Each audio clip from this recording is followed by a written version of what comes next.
Good evening or afternoon, depending on what side of the pond you're on, and welcome to Across the Pitch. My name is Phil Kennedy, and I'm joined today by Tony Robinson for an extra special show as we're interviewing Accrington Stanley defender Ross Sykes. Welcome to the show, Ross. Thank you, and hello.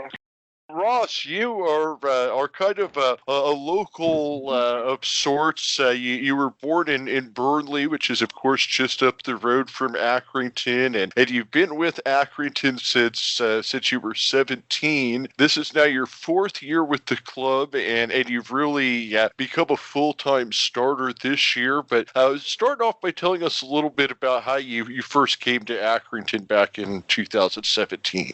Well, I was actually at Accy from 13, so I got released from Burnley before that when I was 12, and then straight away I had two mates at the academy with Accrington, and then I progressed through the ranks there. 17, got my first professional deal, training with the first team and around all experienced players, learning my game.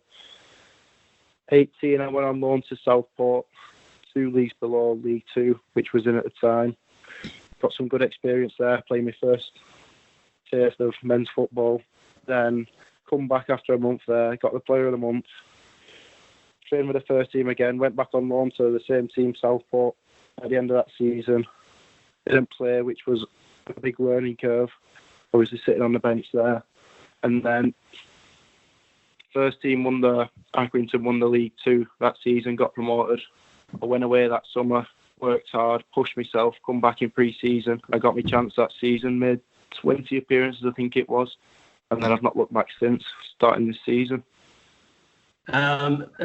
Ross, it's a pleasure to speak to you. I'm not sure if you remember this, but you and I have we've actually met, and I'm not going to put you on the spot and ask you where or when. It was October 5th after the Oxford match. You were selected man of the match, and I, with a couple other fellows, presented you with the bottle of champagne. Is that still intact, or have you drank it yet?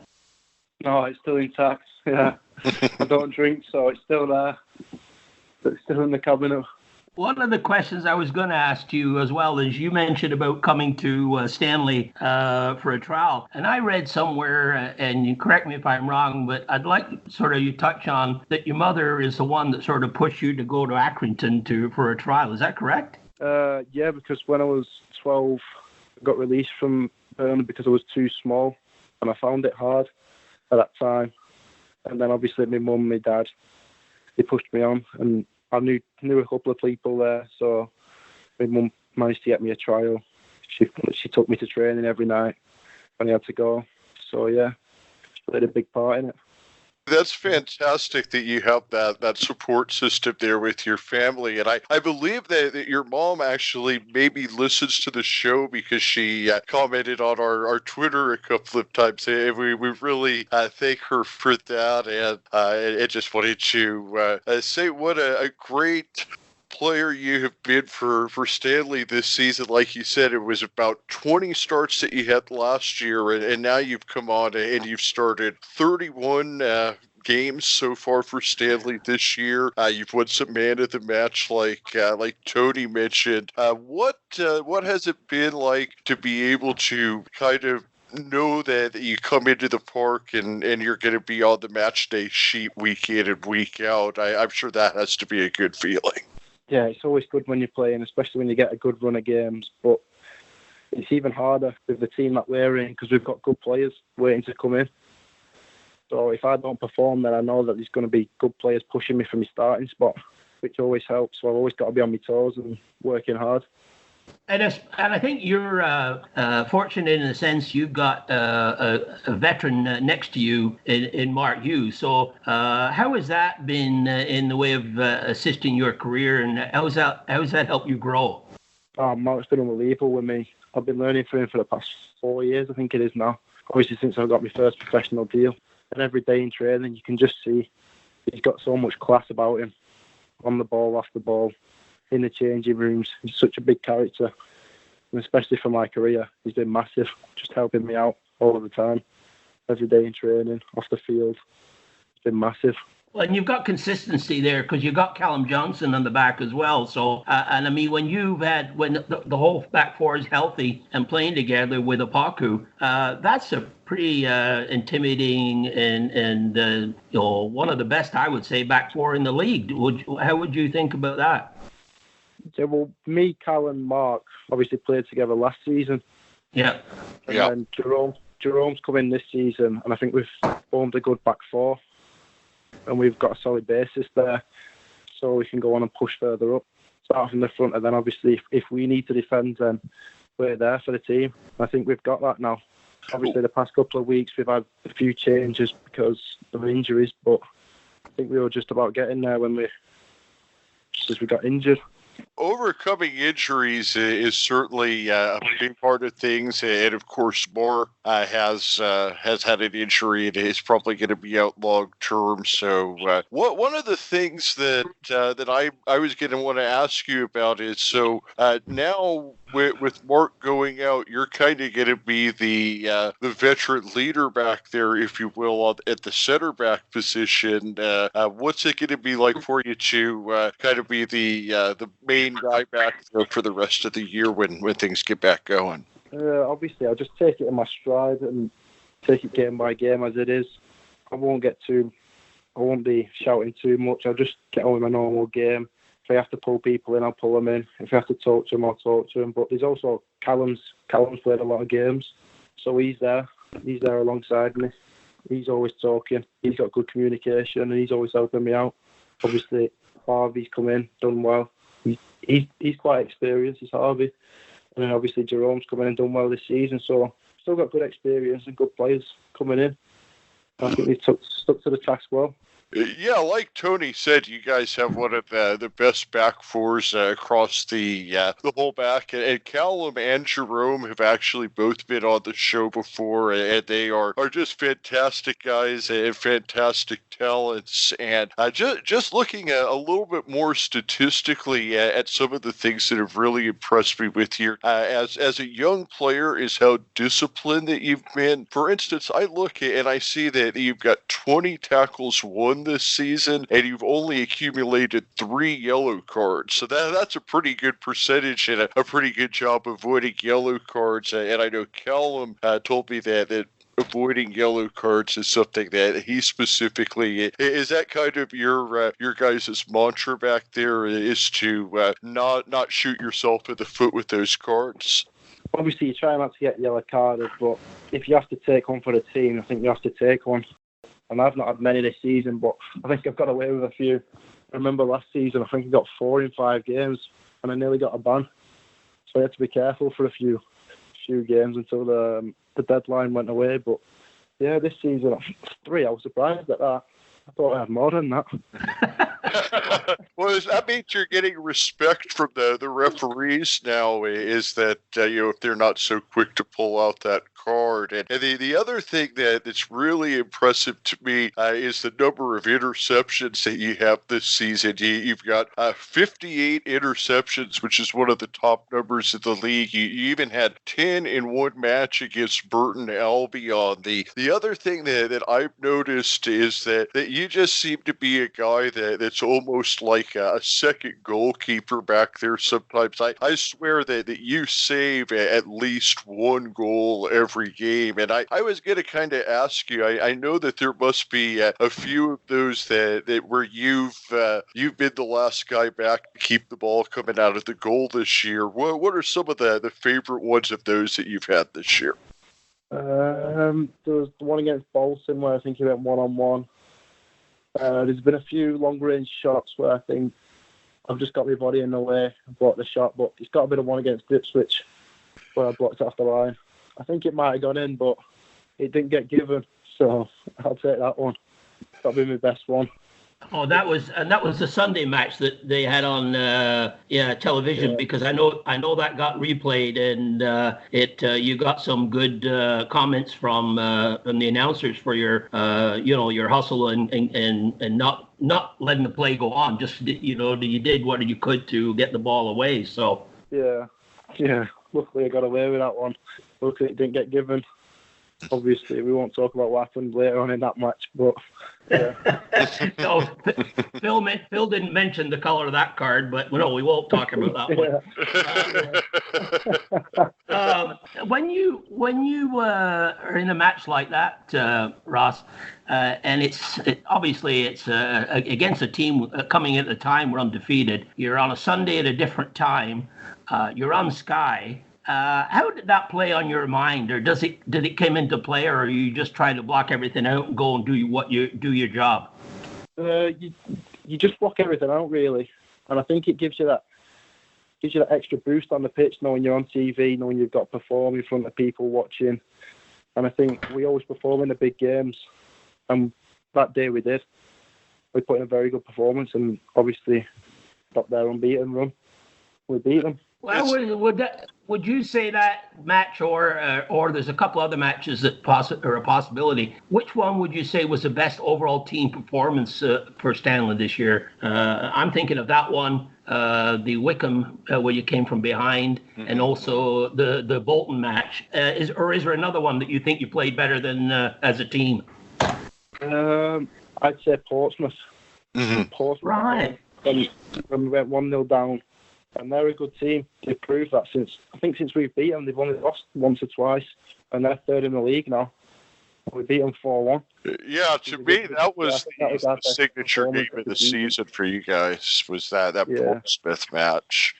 And the other thing I wanted to mention, and Portsmouth certainly fits in there, and I think you kind of alluded this a little bit, but I think when a big club like an Ipswich, a Portsmouth, a Sunderland comes in, that you guys maybe want to have a little bit of extra to show up that Accrington Stanley is not any team to be messed around with. Yeah, we're not a team to be messed around with, especially when we're at home. We always want to put a show on for the fans, and we want to make the WAM a fortress. And I think at times we've done that this season, at other times we haven't. But we're getting that consistency. Like I said, with some games we have, some games we haven't. You've got to get that balance right and get it right every week, especially at home. And you've got the fans coming out, and the fans are magnificent, especially in them big games when quite a few fans from like away fans there. They come out even more, and they give you that extra backing. Like I said, it's like having an extra man out on the pitch. So it's always good, playing in them games. And being a small stadium, if things aren't going well, you certainly, with the closeness of the fans, you certainly hear about it if you're not playing well, don't you? Yeah, if we're not playing well, we hear about it from the fans, and we know that, especially at home, we've got to perform well. Because if we're not performing week in, week out, then the fans won't turn up. So that's something we've got to do. We've got to perform well so the fans turn up and we get the backing from them. Absolutely. And now I know another thing that you kind of mentioned a little bit in one of your last answers, and something that I know Callum and some of the other guys have mentioned, is when that away end is full, and especially when you guys are shooting at it, that's when you really get fired up and you kind of want to score in the face of those opposing fans. Yeah, it's always good when you score in front of them opposing fans. I think we've had a few this season where we've scored against the away fans. We've had a few bottles thrown onto the pitch. So it's always something you enjoy when that happens. Yeah, I remember I was at the Blackpool match, and there was a couple of smoke bombs, I think, thrown onto the pitch. And I mean, obviously they were trying to upset your goalkeeper at the time, because he had a bit of a history with the Blackpool supporters. But how is that? Does that rattle you? Does that throw you off? Or? No, not really, because you shouldn't be doing it, should you? But I don't mind it, because I don't get why you want to go into a football match and start throwing stuff on the pitch. You just wouldn't want it, would you? You just want to. Well, as a fan, you'd want to come to the game and watch your team play, not throw stuff on the pitch, would you? So I just laugh at them. Yeah, I mean, there's just no calling for it, for anything to ever be thrown on the pitch, and unless the ball goes into the stands and you throw that back, that's about where it can end, you know? Yeah. Now, one thing that I wanted to ask you about, it's a little bit off topic, but it was something that Peter Latham wanted me to ask you about, is I understand that you're going to be representing Accrington Stanley in the upcoming FIFA tournament that is being organized by Leyton Orient. Yeah. Luke, the media guy, asked me to play in it. And because I won we had a FIFA competition back at the club in start of the season. I can't remember which month it was in, and I won it. So he come to me and asked me. And obviously, with all these days off we're getting at the minute, I'll have time to practice. So hopefully, I'll get a little bit of a run going there and try and get as far as I can. What kind of bragging rights did that get for you in the dressing room there by winning the FIFA tournament? Oh, quite a lot. Pritchard, the one that I beat in the final, he rage quit, so he lost his head a little bit, so I've been getting into him. He doesn't like it when he gets beat. Yeah, I know those are the types of things that that can you can just carry that belt around all season because there's not another tournament until the next year. I know, yeah. He's got to wait for the new FIFA to come out now. What, Ross, for as far as the time now with the announcement coming out, being the season being pushed back even further, as a team, do you still get together to train, or are you training individually? What's the message from the club to each player? We've been given individual programs at the minute, because obviously we don't want to be training as a group coming from everywhere, Liverpool, Burnley, Preston. So at the minute we've been given individual programs, and I think we'll be back in training next week. I think it's Monday we're back in. I've seen some of the videos on Facebook and Twitter of the guys with the toilet paper roll. Have you done that yet? No, I'll have to give that a try when I'm finished. Give that a try too. Yeah. I've seen a few of them before on Twitter, yeah. I saw Joe Pritchard doing it, and you certainly you won't want to kick that out the window. He'd never get it back. I know, yeah. Selling out over here, toilet rolls, so I keep hold of that one. Yeah. Yeah, I don't know. Maybe that's at the last thing in the training program. There is you gotta get out the toilet roll. Yeah, it must be. Because everyone seems to be doing it. One question I wanted to ask you, Ross, and this is something that we've sort of came in from a fan, and we've sort of been asking quite a few of the players when they're in the interview process here with us. When you put the crest on, the shirt on, how is it important for players that come into the club to buy into that crest? How important is it for them? I think we've got an atmosphere at the club where they buy into it straight away anyway. So as soon as they step foot in the door, then they know from that moment they bought into the crest. And when they get out on that pitch, and they've got to put all the effort in that they can. I think the gaffers created that atmosphere at the club, and I think everyone's bought into it now. And you can see that on the pitch. And as a player coming through from the academy, that's part of your process and learning curve in the academy. Because I saw you at the when you did the supporters night from the gentlemen from the academy, and I mean, I was quite impressed with the amount of work that they do, and you're a leading example of coming out of the academy. So that's sort of must be built into you during that process. Is that correct? Yeah, it is. I've obviously growing up as a 13-year-old, as you're getting older and older, the dream starts to become a reality, and you just want to get out on that pitch. And thankfully, I had the opportunity, and I made my debut for the club. And there's many more from the academy that hopefully they look up to me and they want to do the same. So that's what I try to be. I try to be a role model for the rest of the academy. I know Duncan, Dave, they're all doing a good job in the academy, and they're bringing through some good players, and hopefully we'll see a few of them in the next few years. Who are a couple guys in the academy that we might look to see on the first team next year? I know Dan Martin. You might know him. He's been on he's on the bench. Yeah, okay, yeah. For a few games. Dan Martin was. And then obviously there's a couple more. I know there's a few 15-year-olds, 16-year-olds that are coming through. They're supposed to be the next big thing. So Well, and the I next think 3-4 years, we could see a few players coming through. and it's important that they see you coming through and making it, and not only making it to the first team, but becoming an established player. That's the whole idea of the program. So I mean, when they see that the fruits of their labor, there's light at the end of the tunnel. That's great for not only academy, the club, but for the team itself. Yeah, and obviously it saves the club money. Because if you've got players coming up through the academy, it means they don't have to go looking elsewhere, and they can just take them straight from the academy and put them in.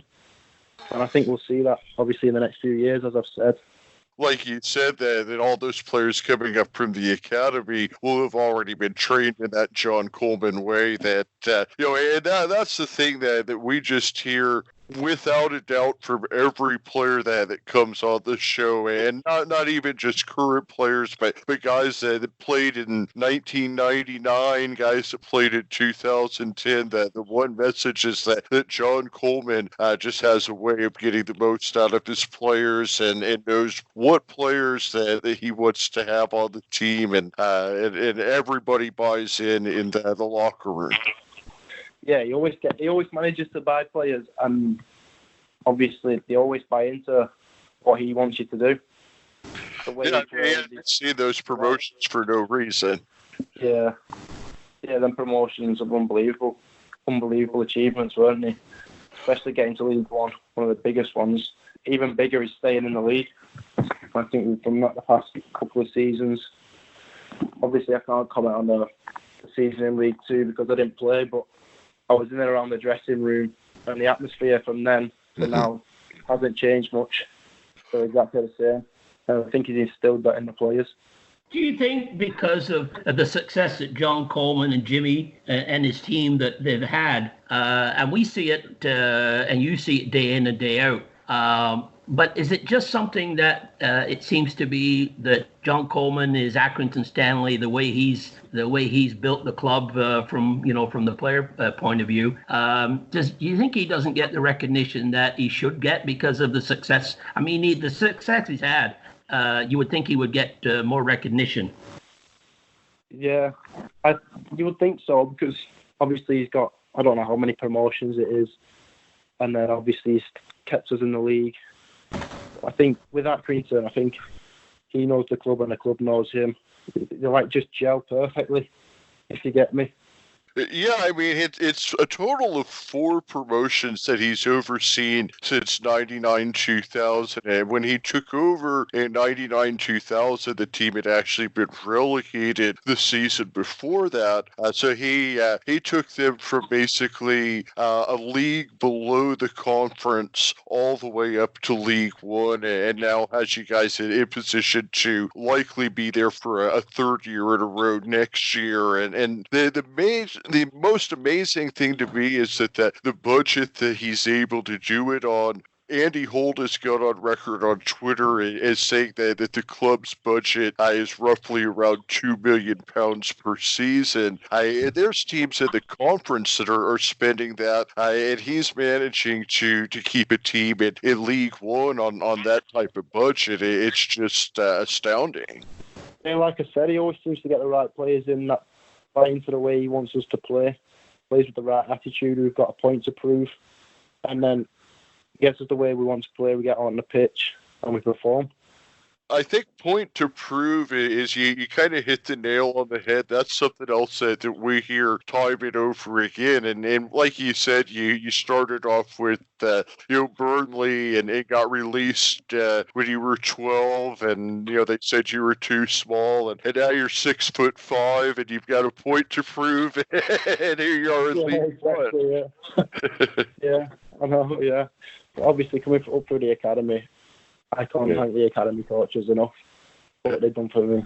I remember at one point at 16, I went through a growth spurt and my body was all over the place.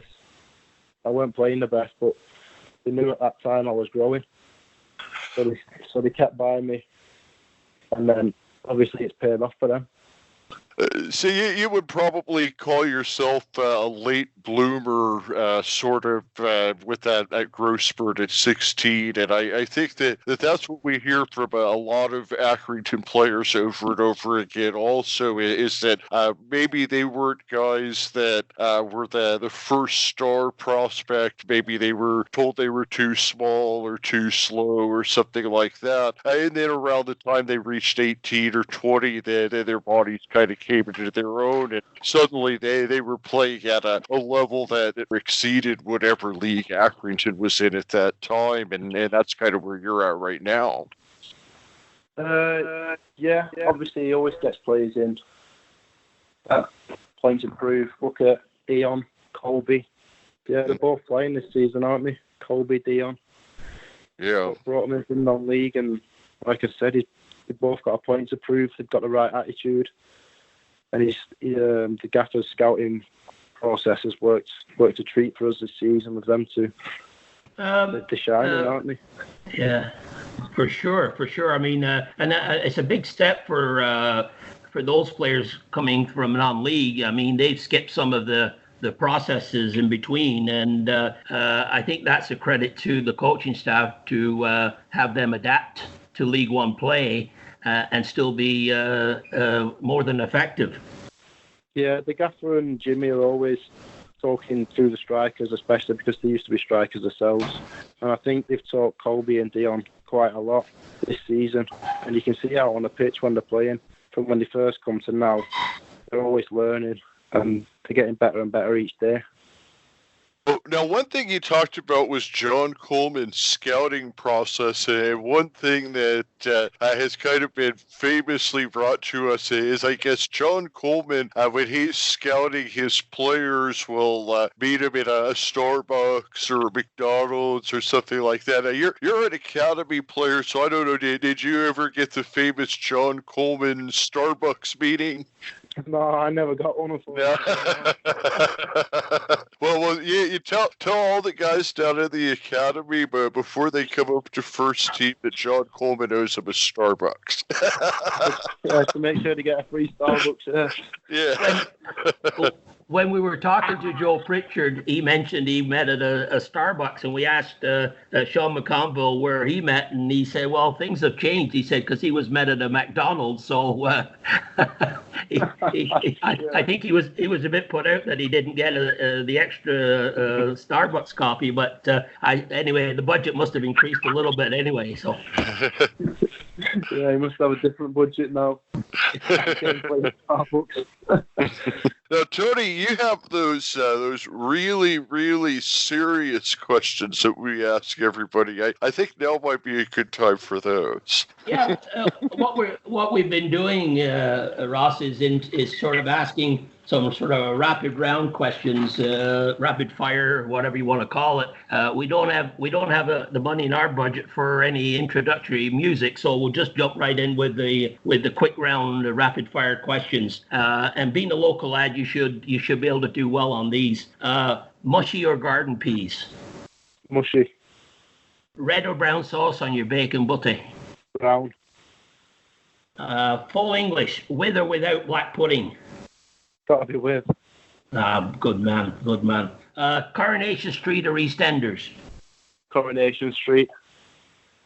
This is from Sean. Sean McConville, natural grass or artificial? Natural grass all day. And this is from our fearless statman, Phil. On your pepperoni, jalapeno peppers or none? What do you say?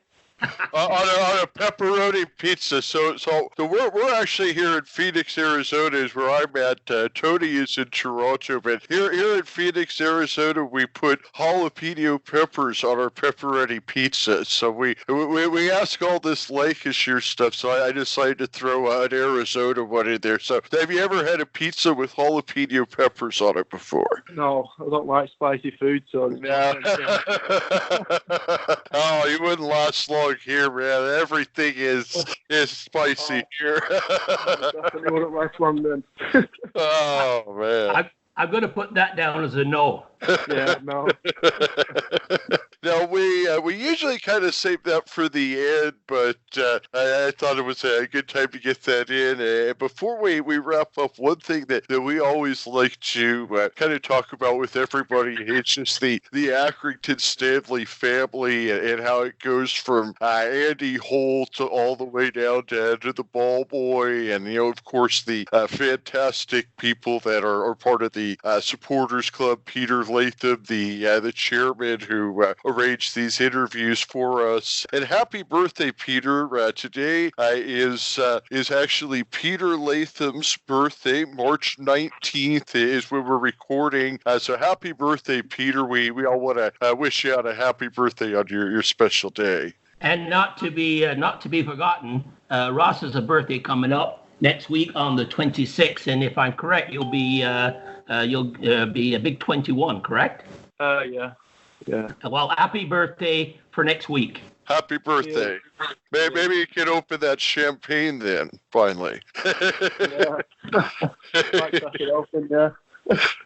At least over here in the States, that's the age that we're able to legally open that bottle of champagne. I know it's a little earlier over there, but yeah. Now, but what I was going to ask you is just tell us a little bit about what it's been like being part of the Accrington Stanley family, and how it you haven't everybody else we talk to generally has been with other teams. You're an academy guy, so you're a little bit different because you don't have those other teams to compare to. But certainly Accrington, everybody tells us that it seems more like a family than a football club. Is it that way for you as well? Yeah, especially since I've come into the first team. Holty, since Holty's come in, really, he's had a bit of stability to the club, and you'll walk around, you'll know everyone from the shop to the club. Holty, Dave Burgess, you'll know everyone just walking around. I think the club's grown massively since I've been here since I was 13. You look at the new stand they built last season, and it's a club on the up. Oh yeah, growing massively. Yeah.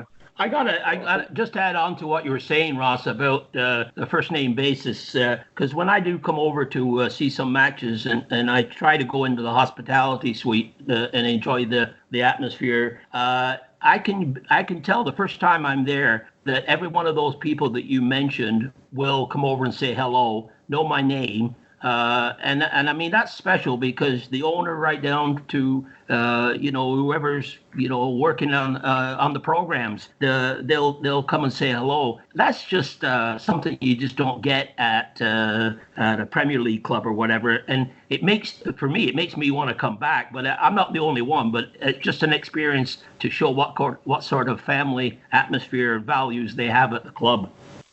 Yeah, I think they do the same with every fan. So that's why we keep getting every fan coming back. Like, if we win a game, they'll do winners hour, which gets the clubhouse rocking. And obviously, it's just a good club to be at all round. Yeah, and shout out to Daniel Bowerman and Sophie Jones in the hospitality, because they do an outstanding job, and they just don't sometimes get the recognition, but they're a big part of the family as well. Yeah, I'm always speaking to Dan. He always says, ask me how I am. I always speak to him on a daily basis, really. I see him nearly every day when I'm in training, and he's such a nice bloke. And like you said, he don't get the recognition that he deserves for sorting everything out behind the scenes. Yeah, that commercial department has come leaps and bounds thanks to the support from Andy Holt and David Burgess. But without Daniel and Sophie there to do the work, they wouldn't have the success they're having. But they do a tremendous job, the pair of them. Yeah, they do, and I think that keeps the club running successfully, because it's not just hospitality; it's what they do, like. For the fans and stuff like that. It's just unbelievable. And like I said, it's just a family club. Yeah, it really is. It really is just amazing. And we could never take enough time on the show to thank every individual that's just part of the I think that one of the things that might be hard for our North American audience to quite understand is just how small of a place Accrington Stanley is to be in League One and one of the top 72 teams in the league, and just how small of a place it is and how much every individual person is just an integral part of making it the success that it is. Yeah, obviously I live next door to Accrington, and you come here. Obviously it's sandwiched in between Burnley and Blackburn, which are two big clubs, and we're still getting good crowds at the minute. For this season. Every home game we've had good crowds, and I think that keeps the club running. There's a good money flowing for Holty, and obviously they enjoy it, and we try to perform for them. It's not just the game anymore on the pitch. It's a full day experience, and with the fan zone and the music they have before and after the match, and the way support the what they do for them. I mean, fans from both teams generally mixed together. It's a full entertainment experience, not just a 90 minutes on the pitch. Yeah, obviously I've never experienced the live band before the match that they've put on, but I've heard only good things about it from away fans on Twitter. The home fans, they love it. People come in here, they're always wanting to come back, away fans. And Holty's always getting the praise. The club's always getting praise for what they do before and after matches with what they do around the ground on match days, which is always good. Yeah, that's the thing that I've noticed. Is it just seems that, like Tony said, I mean, the club, for instance, has fans curate a playlist of music that's going to be played at the grounds throughout the day, and it's just going that extra mile to personalize the experience, and that's I think what so much of the big clubs and television and all that misses out on it. It's just the personalized experience, and I think that Accrington Stanley is to still be delivering that personalized experience at the League One level just says so much about the club. Yeah, obviously it makes you want to be there. So let me ask you this, because I mean this is probably the hardest question that we're going to ask you all day, but we do have to ask it. Next season, are you going to be looking to move up, or do you see yourself at Stanley for a few more years, or what do you see your football future as, Ross? Because I think it's a bright one, no matter what you're going to do. Obviously at Accrington at the minute, they took a chance on me. I got released from Burnley. And obviously I'm playing games, so I'm still learning at the minute, which is what I want to be doing. And the more games I have on my CV, the better it looks. I just want to keep getting a good experience whilst I'm playing. So I love playing for Accy. Yeah, so hopefully I'll still be there next season. Well, we definitely hope to see you around again next season, and like we just talked about, your 21st birthday is just around the corner, so you still have plenty of time to move up in the rungs, and I know that we're going to see at least at the championship level within the next couple of years the way that you've been advancing. I mean, you are have a bright future, my friend, and just keep working hard and doing things the John Coleman way, and we look forward to following you in your continued time with Accrington and wherever you go beyond that. Oh, thank you very much. Yeah, I think if it'd be nice to obviously play in the championship, and hopefully that would happen with Accrington, and like what Andy Alt said. If Accrington has talented players such as yourself, then if other teams want them, they're going to have to pay. And I mean, as it mentioned in the academy, that's part of the process. You build players, and sometimes they have to be sold on. But what impresses me, Ross, is your love for Stanley, the badge, and that you'd want to continue and also improve your career, but also try and do that with Stanley. So we're hopeful that it can be both, and I wish you all continued success with Stanley and in your personal career. Oh, thank you. Yeah. Well, thank you, Ross, and thank you for taking the time. But before we let you go, we did want to just ask: was there anything that we hadn't asked you about, or anything that you wanted to make sure that you talked about before we get off? Because we just want to make sure we didn't miss anything important that you wanted to make sure you talked about. No, I don't think you missed anything there. I think it's been a good chat. Yeah, well, and say hello to your mom too, because we're a big fan of your mom and her listening and supporting our little effort here over in North America. Yeah, I will do. I'll pass it on. Cheers. Yes, definitely thank your mom for us, and thank her for pushing you to try out with Stanley, because we are certainly happy to see you in the backfield. And like Tony said, hopefully see you playing with Stanley and in the championship in the near future. And hopefully we'll chat again when that happens. Yeah, hopefully, yeah. Obviously, if you ever want me, just give me a message. Cheers, Ross. I appreciate your time. No worries. Thanks for the chat. Well, thank you. Cheers, Ross. We'll talk with you soon. And on Stanley Stanley on. Yeah, on Stanley on.